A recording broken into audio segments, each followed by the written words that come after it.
Hello there, ladies and gentlemen, and welcome to the Rock and Roll podcast. Check out this record. My name is Frank, and with me is my good buddy, Mark. Hey, Frankie. Oh, hello, dear listener. I didn't see you there. Tell me, is that a smartphone in your pocket, or are you just happy to hear our voices again? Oh, they're happy to hear our voices again, Mark, and you can find us on Spotify, Apple Podcasts, Amazon Music Podcast, and you can see these mugs right here on YouTube. But when do we release this wonderfully charming little podcast? Great question. Thanks for asking. Fortunately for you, we drop new episodes every Friday for your listening, and you better believe for your viewing pleasure. And Yeah. if you're hearing us for the first time, well, then you're probably not annoyed with one of our past reviews. So welcome. Give it time. You'll get annoyed with us. Give it time. Check out the Greta Van Fleet episode. So we review records track by track, and we have lots of musical discussions. We do spotlight episodes, which might even include some rock and roll mysteries. And we've only scratched the surface, and we're just getting warmed up. Now, be sure to check out our Verse series where we'll pit two bands or albums or songs against each other and make them duke it out for what we like to call total stereo domination.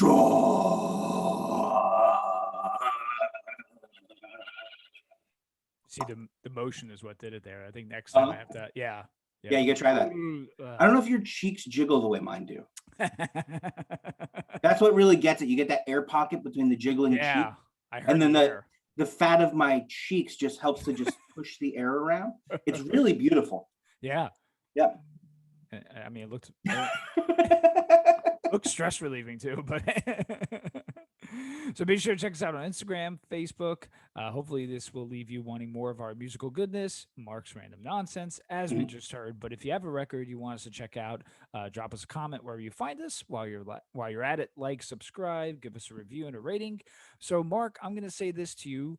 How do you like your blues? Do you like it scrambled, over easy, al dente? All joking aside, I know you're a big blues fan. So how did you come across one Mr. Joe Bonamassa? Yeah, I wouldn't personally describe myself as like a big blues fan. I do have a great appreciation for the style, and I've been fortunate enough to see some really great blues acts in my life. But I really haven't dedicated the time to them to call myself a big blues fan. I do just cannot express my appreciation for the gift the blues gave us in all of its mighty forms of rock and roll that have come out of it. Joe Bonamassa has been a name that I've seen around, and I've heard it played in some of the kind of cooler, darker, smokier bars I like to visit from time to time. Now, typically those aren't bars that people would think of as cooler, but if you like a good dive bar like I do, check them out. Anyways, so I hadn't really taken a listen to any one of his full albums until today, and I got to tell you, this made for a cool experience. An artist like Joe Bonamassa is a tricky one to dive into because his body of work is so vast and just well respected across the board. But I feel like you really picked a cool one for us to dip our toes into, if you will. How about you? How'd you come across old Joe Bonamassa? Yeah. So for me, his name kept popping up in random conversations, and in typical modern day technology world, our devices knew this. So he kept getting flashed across my screen, right? And of course, right off the bat, I was in total awe of his amazing guitar skills. Last year, he was also featured on Dion's latest album. So he's been someone I've been wanting to explore more, and I'm glad we were able to do it on this episode. So let's do a quick history, shall we? So Joe Bonamassa, born in upstate New York, and he started playing guitar at 4 years old, and his father exposed him to the likes of Clapton and Jeff Beck. At 11, he was mentored and trained by one Danny Gatton, known for his combining of blues and jazz. And at age 12, Mark, he opened for BB King. I mean, yeah, I mean, that's it, right? You reach your pinnacle, I'd say. You could call it a life after that. At 18, he was playing in a band called Bloodline with, check this out, the sons of Miles Davis, your favorite, Robbie Krieger from The Doors, and Barry Oakley, whose father was in the Allman Brothers. In 2000, his debut album came out and was released. And after that, really, he's just had an onslaught of releases. And the one we're looking at, Mark, is 2009's The Ballad of John Henry, which is his seventh studio album. Mark, you're slapping this album on and you're listening to it in its entirety. And again, as the person who's more familiar with blues here, what are you digging? What are you not digging? Talk to me. Yeah, well, so as the resident blues fanatic, as I think you would probably describe me, Yes. there isn't much not to like here, Frank. I'm sure there are those who will say he's got better work on other albums, or that there's a quality chance. I'd say there's a quality chance that maybe that's true, right? Because this is really for both of us. Right. The first step we took, and look, I'm sure people have problems with this record. I'm not one of them. Yeah, but that said, taking a look at this record alone, it just stands up so beautifully. It does a wonderful job of playing, homage to those older blues guitarists that came before, and exploring what it means to play blues in the late 2000s. Right. Without giving up too much of the ghost on how I feel about this album at this point, I'll just say this: if you normally don't listen to an album before Frank and I talk about it, I highly recommend checking this record out, for some of those like really interesting parts and changes and solos that we're gonna get into, and you're gonna be like, what are they talking about? It'll be a lot easier on this record if you've heard it, because Yeah. trust us, you know that we're not fantastic at describing things all the time. And this guy's super talented, and we're not going to do him justice, Right. even though we're trying our best. So go ahead and pause this. We'll wait. How long should we wait? Just give him a few more seconds. Okay. Okay, we're back. Hey. Frank, you want to jump into the Ballad of John Henry? Yes, and him too. All right, man. Let's get right into it. So, first track, the Ballad of John Henry. What a ripper that kicks us off here. It's the mystique of the legendary folklore mixed with like this progressive rock sound that I found totally intriguing. From a songwriter's perspective, I like how he quiets it down and gives us like these old timey verses to match the folklore, and then he brought it right back up. It's a very big sound, and it's a great marriage of rock and blues. I was totally impressed. Mark, were you impressed by this as I was? Yeah, I really was. I love that the song feels like it's marching out of a field, or excuse me, onto a field of battle, excuse me, ready to just lay it all down on the line. On the line. It's got this big bluesy swing to it, and I love the finger picked guitar over the sound of chains being dragged along. It just sounds so cool. Just to back it up with a cool orchestral part into the cool slow droning rhythm with this like hypnotic guitar. So there's so much going on this that it's Yeah. really kind of mind blowing. We get a title track right off the bat, which is a bold move, but I really like it. Just a really cool number, kicks off the album and sets the tone and energy for the listener. It really leaves you going, ooh, I cannot wait to hear what's next. Yeah. Yeah. Stop. Not right there, Mark. That's the next Oh. track we're talking about. Yeah. Mhm. So it's our first cover here. This by Samantha Brown, who's an English singer-songwriter. And since Bonamassa is a gear nerd, and you could YouTube, Joe Bonamassa and Nerdville, and you'll see his whole collections of guitars and amps and stuff. I'm curious what his specific gear was for the song because it has a BB King feel to it. So I'm wondering if it was a Lucille type guitar, an Epiphone, or something like that. Outside of the tone here, there's some deep soul in this song. And Mark, did you feel the same, or did you want the song to stop? Yeah, Frank, it's definitely got that big, open, bluesy sound, and you've come to expect out of an artist like BB King, right? But Joe does absolute justice to the style and the song itself, both on guitar and with his vocal performance. He's not a singer you're expecting a ton from, Right. but he delivers, as you said, Frank, on the soul here. A really great number. You can feel his dedication to the genre, his willingness to keep this alive, with how wonderfully he treats this number. It really does feel very special. And to answer your question, Don't stop, Joey. Don't stop. Don't stop. That's awesome. Mhm. Track three, we get Last Kiss. Oh, And one more, baby. oh, there you go. Now, the intro to the song is why I feel like it's an all-time great for someone like Mm, me who plays guitar and spends most of his time like just playing chords and rhythm. Obviously, nothing to the extent of this. I've expanded my knowledge of watching this live. He's playing things like that seem common, but because of his just complete talent, and he's accented them just so amazingly, it gives him like the spear sound. It's really incredible, and the speed of this is absolutely amazing. And yes, those elements stick out more than sometimes the actual lyrics and the melody. But mhm. I thought this was a fantastic song. Mark, what says you on this? Well, you know me, Frank. I'm big on lyrical content and context. I don't have any issue with either of those concepts with Joe Bonamassa here. I'm not giving him a pass by any measure. I think his lyrics work really nicely here. And listen to the balance of his vocal delivery and how he accents it with his guitar is really impressive. It's such a wonderful technique. And if I may, there's no one slacking in the rest of the band either. This Oh, song makes the band sound like a big old pink caddy just rolling down the street, sturdy, reliable, with one hell of a set of pipes on it and oh. some serious pickup. She's got drive right where it counts, Frank. And watching the band live too is just incredible also. I mean, Yep. those dudes know what they're doing, so Hmm. it's unbelievable. Track four, honestly, here's the confession. This is why I picked this album, because I was familiar with this song. It's Jockey Full of Bourbon. So The this song's is about my underwear. that's right. How'd you know? So it's our second cover here, and it's by Tom Waits. So Bonamassa takes an experimental song, basically, because that's what the Waits version is, and makes it his own, which I love. He put his brand of blues all over this. Really gives it a completely different sound, but keeps the greatness of that song alive. I absolutely loved his rendition of this. Mark, what about you?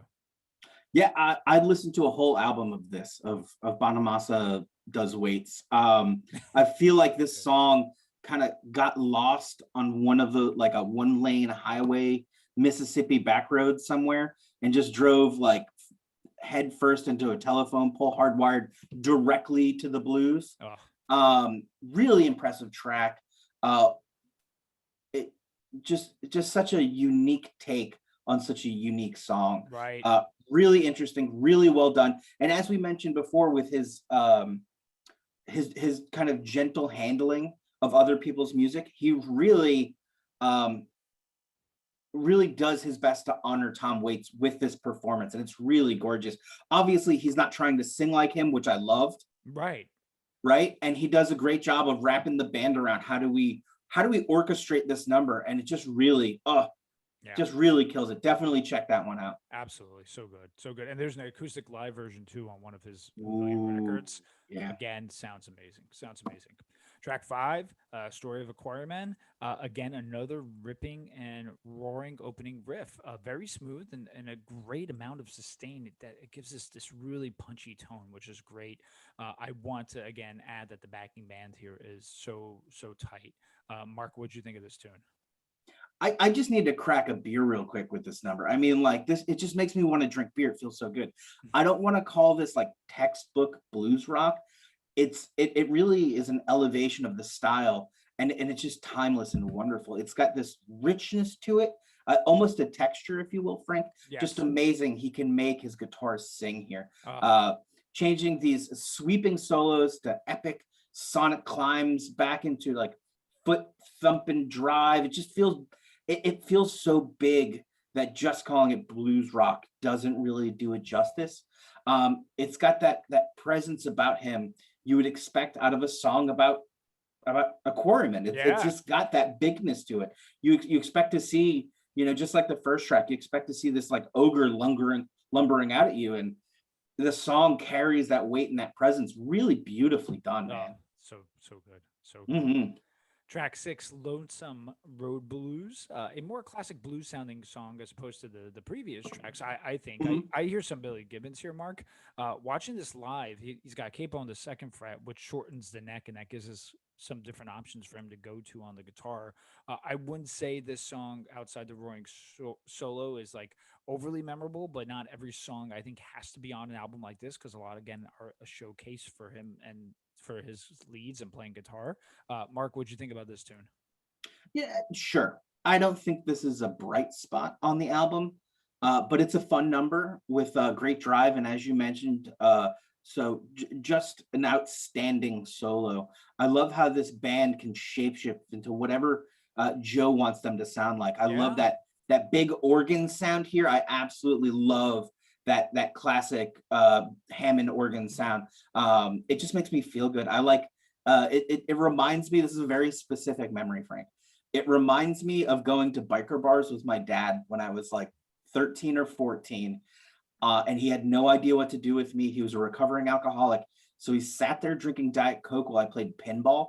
That's what this song reminds me of. It puts me right in that smoky bar. It's so cool. I just couldn't be happier to listen to this song because it ties directly to that memory so beautifully.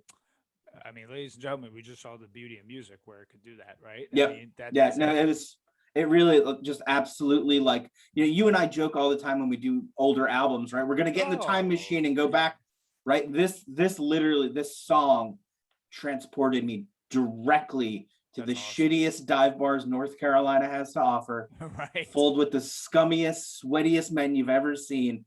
And I absolutely loved it. It was There you go. perfect. Yeah. Oh, that's awesome. That's awesome. Well, now the song to me now, like just knowing that the song is even better. Yeah. Cool. Cool. Track 7, Happier Times. So this one took me a while to get into, but Hmm. once I did, like actually maybe one of my favorites on the album. It's an oddball track where it's not your traditional blues, nor does it even have like a rock structure to it. I mean, listen, I'll be honest. In the late '80s, early '90s, this could be on pop radio minus the solo. It's the most vocally melodic I think on here between the and there's a clear line, excuse me, between the verses and the chorus. Mark, is this song taking you to a happier time? Not me personally. I could hear this. I think to your argument, I think I could hear this on like an easy listening station, even with the solos, which happened to be, Yes, amazing. without, out of this world outstanding is probably the best way to describe most of his solos. Stylistically, it drags a bit for me, and I feel like this maybe for me one of the lower lights on the album, but Right. really it's still a pretty high bar even for what I think is maybe one of the lesser songs on the album. I could see where you dig it, but it's just a little too wishy-washy for me. Wishy washy. Wishy-washy. Track 8 is Feeling Good. So this is the Hmm. third cover. And this song, listen, it gets covered a whole bunch, quite frequently, which is my gripe about the song in general. If I had to pick one out, because I'm not the biggest fan of the song, that aside, again, Joe does what he does, and he owns it. He gives this song complete new life, and to me, it's the best version that I have heard of this song. So, what about you, Mark? Do you like this cover, or are you getting covered out by by the tune? I'll say this: of the covers on the album, this is my least favorite. Not because they don't do it justice, but because I think they're a better band than they need to be for this song. Right. Right? Again, they totally kill it. But to Frank's point, I think they if I don't think they did anything to make me hear kind of the song in a new way, as they really did. Right, with Jockey Full of Briefs. They're briefs full of jockeys. You know what I'm talking. Jockey full of bourbon. Jockey full of bourbon. I love it. um, I could have just done without it, and I Right. don't think it adds a whole lot to the album. I don't mind it, but for as big as this album is and sounds, it could have been a B-side, Yeah. maybe. I mean, with so many tracks they seem to have, like everywhere, it could have been totally swapped out, right? Yeah. Next, we have our fourth cover, and Mark, this is funkier than a mosquito's tweeter. And this is actually a cover from Ike and Tina Turner. And per its title, it's funky, for sure. To me, actually, this seemed like a challenge for Joe vocally, which isn't necessarily a bad thing because it does switch some things up. Mhm, Not sure if the key was something his voice wasn't used to, but again, it shows how the band could do a number of different things. mhm. Mark, what'd you think about funkier than a mosquito's tweeter? Frank, it took a few listens, but I really like this number. It's a fun number without doubt, but it's to my oh, excuse me. It's a Yes. fun number without a doubt. But to my argument about feeling good, this number challenged the band um, really well and made them step into maybe a funkier kind of mindset than they would have been. They really feel very confident in the sound of this, and that comes across. They really pull this off in kind of a genuine way. I love how heavy he leaves the distortion Yeah. on the solo, and the horn section, just pumping him up as it goes, is really a treat. They're clearly putting in as much work as Joe is, and it really is what makes these albums so special. Yeah. For as great as Joe Bonamassa is, the rest of this band is what makes him shine, because without them, it's just some dickhead playing over everybody. Right. But these compositions are so well done, and he really allows the band to fill the rest of that gap. And the horn section in this in particular really made me feel that way. Because when you're listening to that solo and those horns are still popping like they're the ones doing the solo, Yeah. it's just you're like, oh, this is what I go to music for. This Right. is that catharsis I look for, and they do a great job. I also did you pull up the original of this of Ike and Tina doing it?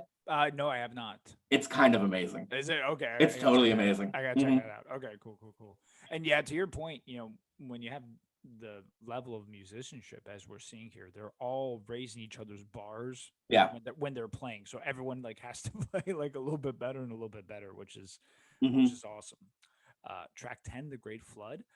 It's another song that just touches the soul, man. I mean, the song to me is like it's a master class on how to write like a blues song. You got great color on the tones, especially during that second solo. This is where the guitar sings, man. And I even heard a hint of David Gilmour a little bit. That was me. But Mark, what'd you think of the Great Flood? Yeah, I love this number. The opening tolling of a bell and the heavy Hammond organ again, just amazing. His guitar sounds like it's from a dreamscape. I don't know how else to describe Yeah, it. right. The sound here, as you mentioned, Franklin, is so rich yet almost ethereal. It's really just stunning. If you were to shoot a video, or I were, excuse me, to shoot a video for this, it would just be slow motion shot of a bottle floating down a river, Oh yeah. um, in a flood, because it just feels like that, because it's just that floating in time and space feel from a bluesy Twilight Zone. It's Oh, just stunning. I can't that's all I can think of with this song is stunning, because you just hear it and you're like, so good. whoa, Yeah, because it catches you off guard. It's really fantastic. Probably my favorite track on the album. man. That's why you're the idea man, because I would love to have a video of a bottle floating down a river and this song playing. Yeah, just like half a bottle of whiskey. Like, isn't Yeah, that sad? Isn't that the saddest idea? Just like half a bottle of whiskey somebody started and can never finish, yeah. Oh, going away. oh man. My whiskey. Well, from the Great Flood, Mark, we have From the Valley, and we get this acoustic guitar and slide, baby. And again, he Hmm. makes it sing. He really does. It's a very somber and subdued, sad tune. Excuse me, without any lyrics, which is beautiful. To me, like I caught so much in it, even without it being a lyrical song. Mark, do you like being from the Valley? I live in a swamp, Frank. We We both both live live in in a a swamp. swamp, Frank. I love how he can show his blues and soulful side right next to each other, uh, with this positive feeling number after such a like bluesy number as the Great Flood. Just an amazing way to balance this album, especially for how rockin', Frank, it's Yes. about to get. Absolutely, absolutely. And we have As the Crow Flies. So our last song and fifth cover, This one by Tony Joe White, who wrote Rainy Night in Georgia. We get Mhm. a little swamp boogie sound to it. And again, for me, the song is all about the guitar work. Mark, do you like this as a closer? And are several covers actually on an album of blues musicians? Is it for blues musicians? Is this something that's a common occurrence, you think? I like this choice as the closer. If you notice on Spotify, there's an additional Yeah, track. we forgot to put that in there. Sorry. Well, but if you look at the album, the original release album, this is where it ends, so we're good. Okay. That song's super cool, but I like this as the closer still. Um, it's got a great heart and really personifies that blues spirit of resilience and tradition. Five covers is probably on the bulkier side, really for any genre, but it's not unheard of. A lot of what's cool about the blues is that the tradition of learning other people's songs and preserving them Right. by passing them on to the next generation in that way. Of course, with technology and access to music, you'd think covering songs would be less of a thing, but I think that history of passing the music on is more important with a genre like this than with many other genres. So I So absolutely true. love this song. Yeah. I think they do a great job of just rocking out the end of this bad boy. And really, like I said, to your question, um, it's probably on the bulkier side, but I wouldn't That's change it okay. for the world. Yeah, I mean, Right. except for we could pull out that one. I would Feeling good make or yeah, I'd pull out maybe two tracks from this whole album. there But you go. even then, I'll leave them. Yeah. They're fine. Yeah. Yeah. Wow. Mhm. Well, Mark, with that said, I mean, your final thoughts on this record here. Sure, Frank. I think you picked a great album to listen to for taking an Woo! in-depth look at an artist as complicated as Joe Bonamassa. Yeah. It's got fun rockin' numbers. It's got truly soulful performances and just really scratches that blues rock itch in a way that I've missed for a long time. Very Yeah. cool album. I'm giving this bad boy 8.5 to 9 out of 10. And I'd be very tempted to pick this up should I run across it in a record store. Oh, How about you? yeah. So I'm glad we were able to take an episode and dedicate some time and intently listen to the magic of Joe Bonamassa. I get it now. I understand the huge fan base and his praise. The guy is a complete prodigy. And in interviews, again, you could see his brain is wired and works differently. And that's the trait of someone who's just an all time great. As far as this album goes, I like really the super big and punchy riffs that meshes the progressive rock with the blues. I really enjoy Mhm, the covers, especially Tom Waits, of course. And although I could do with some without some of them, like you said, that's very minor in the mhm, context of the album. I felt the songs were naturally great tunes, even if stripped down, um, and others needed, I think, the amazing solos to put it on another level from Joe. Again, that's not a bad thing. That's just an observation. I'm really glad we started digging around his catalog. I'm a bona fide fan. I think you are too, Mark. And I give this album anywhere between 8 and 5 to 9. So similar. Yep, similar. Wow, Mark. Well, you know what? Since we're talking about the blues, mhm. and we love the Blues Brothers. We do. Let's do our top 10 favorite Blues Brothers quotes, five apiece. What do you think? I would love to. And in fairness to us and the film, The Blues Brothers, Yes. it's endlessly quotable, and Oh, there are only a handful of lines that I don't think totally work as funny jokes on their own. Um, and when when we rank our favorite artists and albums, we reserve the right to change our top 10 as the mood strikes us, Frank. yes. So to quote the old guy playing cards, you got my cheese whiz, boy. That's So I funny. snuck an extra one in there. You did, but that's so awesome. It's okay. Because you have to do the number one. That's why. Well, thank you. Yeah. Okay. So here we go. So here's mine. Number 10 Hmm. is when they go to visit the music shop and it's Ray Charles who's there. He Hmm. goes, $2,000 and it's yours. You can take it home with you. And as a matter of fact, I'll throw in the black keys for free. I always love that line where so good. Yes, excellent. Yeah, no, Yeah. Ray Charles is phenomenal in that. Yeah. My number nine, Yep.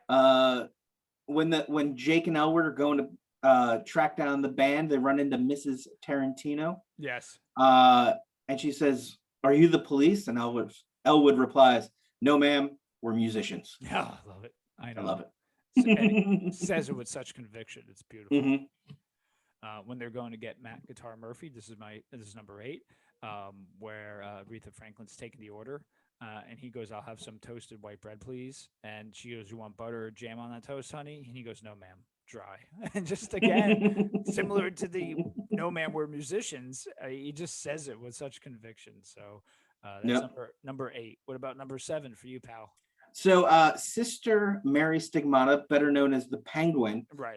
after the boys have been chased out of her office for swearing, says the following: "You boys are such a disappointing pair. I prayed so hard for you.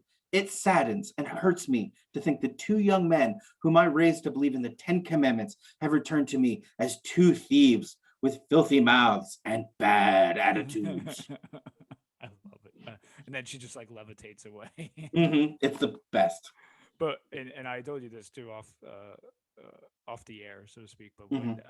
when she's asking Jake to repeat what he said, and he's saying it, and she's just sitting there, and she's like, Hmm. like you can tell she's Hmm. gonna whack the shit out of him. It's so Hmm. awesome. Oh, because he starts going step by step. Yeah, You said it. You needed yeah. 5,000 bucks. And she's like, mm-hmm. Hmm. All So right. good. Number 6 for me, it's 2 words, but Blue he's in Bob's and he goes chicken wire. I Chicken mean, wire. just it's so fantastic because he's wondering what the chicken wire is for, but just the way it comes out. Blue is a very man of few words, and he just says chicken wire. Loved it. Hmm. When the girls watched it, they love that line. I think Blue is their favorite. It's so good. What about next one for you, Mark? So number 5, right? We're at the midway point of the list here. Yep. You'll remember Jake and Elwoods go to the Shape Hall to get Mr. Fabulous, who's the maitre d'. He's the head maitre d'. And while in attempting to coerce him into rejoining the band, they sit down and take a table, and on top of eating food that they absolutely cannot afford, start harassing the guests. So, in the best fake Jake Blues voice I can do, Do it. how much for the little girl? How much for your women? What? Your women, I want to buy your women, the little girl, your daughters. Sell them to me. Sell me your children. I love it.